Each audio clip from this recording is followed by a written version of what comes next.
पूज्याय राघवेंद्राय सत्यधर्मरथाय च भजतां कल्पवृक्ष नमतां कामधेनु ಶ್ರೀ ಗುರು ರಾಘವೇಂದ್ರ ಸ್ವಾಮಿ ಎಲ್ಲರನ್ನೂ ಕಾಪಾಡಪ್ಪ ತಂದೆ. ಒಂದ್ಸಲ ನೈವೇದ್ಯಕ್ಕೆ 5 ವೆರೈಟಿ ಬೇಕು. ಏನು ಮಾಡ್ಬೇಕು ಅನ್ನೋ ಬದಲು ಇದೊಂದು ಮಾಡಿಕೊಂಡ್ರೆ ಚೆನ್ನಾಗಿದೆ. ಬೌಲ್ ತೊಗೊಂಡು ಇದರಲ್ಲಿ ಗೋಧಿ ಹಿಟ್ಟು ಹಾಕೋಬೇಕು. ಗೋಧಿ ಹಿಟ್ಟು ಅವು ಸ್ವಲ್ಪ ಒಂದು ಕಾಲು ಚಿಟಿಕೆ ಅಷ್ಟೇ ಸೋಡಾ ಪುಡಿ ಸಾಕಷ್ಟೇ. ಸ್ವಲ್ಪ ತುಪ್ಪ ಕಾಯಿಸಿ ಹಾಕ್ಕೋಬೇಕು. ಕಾಯಿಸಿ ತಣ್ಣಗಾಗಿರೋ ತುಪ್ಪ ಹಾಕ್ಕೊತೀನಿ. ಇವಾಗೆಲ್ಲ ಮಿಕ್ಸ್ ಮಾಡ್ಕೋಬೇಕಿದೆ ನೀಟಾಗಿ.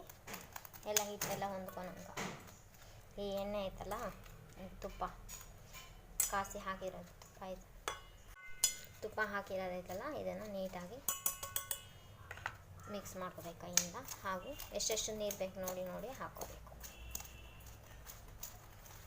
ನೀರು ನೋಡ್ಕೊಂಡು ಚಪಾತಿ ಹಿಟ್ಟಿನ ಹದ ಕಲಿಸ್ಕೋಬೇಕು. ಚಪಾತಿ ಅಥವಾ ಪೂರಿ ಹದ. ಬೇಕಂದರೆ ಫುಡ್ ಕಲರ್ ಹಾಕೋಬೋದು.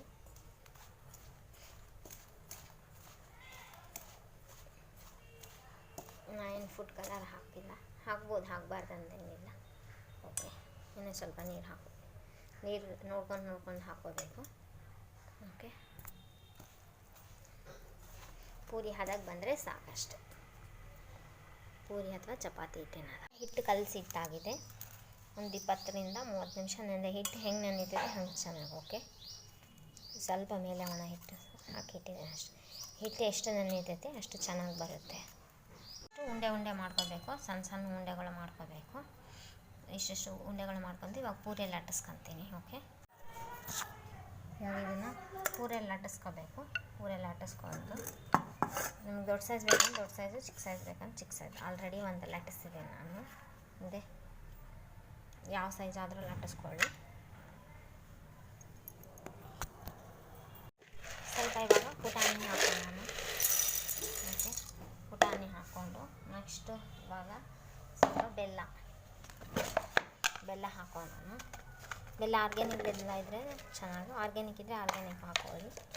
ನಮ್ಮದು ಆರ್ಗ್ಯಾನಿಕ್ ಖಾಲಿ ಆಗಿದೆ, ಹಾಗಾಗಿ ಸ್ವಲ್ಪ ಇರೋ ಬೆಲ್ಲನೇ ಹಾಕ್ಕೊತಾ ಇದ್ದೀನಿ. ಸ್ವಲ್ಪ ಬೆಲ್ಲ ಹಾಕ್ಕೊತ ಹಾಗೂ ಒಂದು ಏಲಕ್ಕಿ ಹಾಕ್ಕೋಬೇಕು. ಎರಡು ಕ್ವಾಂಟಿಟಿ ಜಾಸ್ತಿ ಇದ್ದರೆ ಏಲಕ್ಕಿ 3-4 ಹಾಕ್ಕೋಬೋದು, ಏನು ತೊಂದರೆ ಇಲ್ಲ.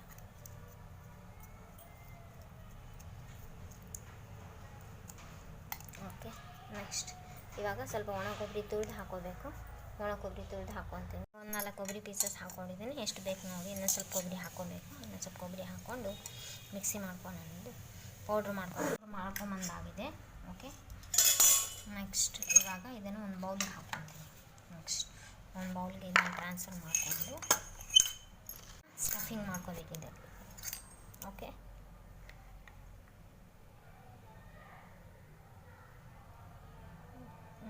ಸ್ಟಫಿಂಗು. ನೆಕ್ಸ್ಟ್ ಇದಕ್ಕೆ ಸ್ವಲ್ಪ ಕಶಕಶೆ ಹಾಕ್ಕೊಳ್ಳೋಣ. ಮೇಲೆ ಕಶಕಶೆ ಹಾಕ್ಕೊಂಡು ಇವಾಗ ಲಟ್ಟಿಸಾಗಿದೆ. ನೆಕ್ಸ್ಟ್ ಇವಾಗ ಸ್ಟಫಿಂಗ್ ಹಾಕೋಣ. ಸ್ವಲ್ಪ ಸುತ್ತ ಎಡ್ಜಸ್ ಎಲ್ಲ ನೀರು ಹಚ್ಕೋಬೇಕು. ಎಡ್ಜಸ್ ಎಲ್ಲ ನೀರು ಹಚ್ಕೊಂಡು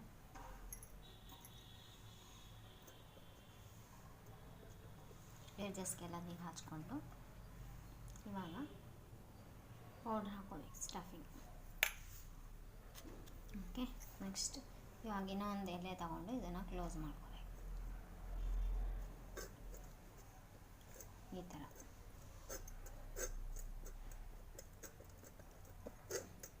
ಓಕೆ,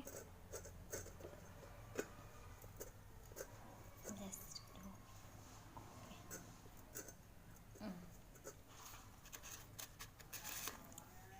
ರೆಡಿ ಆಯಿತಾ? ಎಲ್ಲ ಎಷ್ಟು ಮಾಡ್ತೀರಿ ಅಷ್ಟನ್ನು ಈ ಥರ ರೆಡಿ ಮಾಡಿ.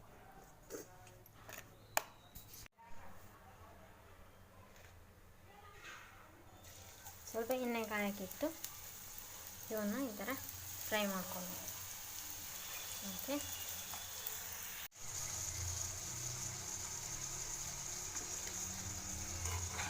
ಇದೇ ಸ್ವೀಟ್ ತಿಂದು ಬೇಜಾರಾದರೆ ಇದು ಒಂದು ಸಲ ಮಾಡ್ಕೋಬೋದು. ಅದೇ ಸ್ವೀಟ್ ತಿಂದು ಬೇಜಾರು ಅನಿಸಿದ್ರೆ ಈ ಸ್ವೀಟ್ ಮಾಡ್ಕೋಬೋದು.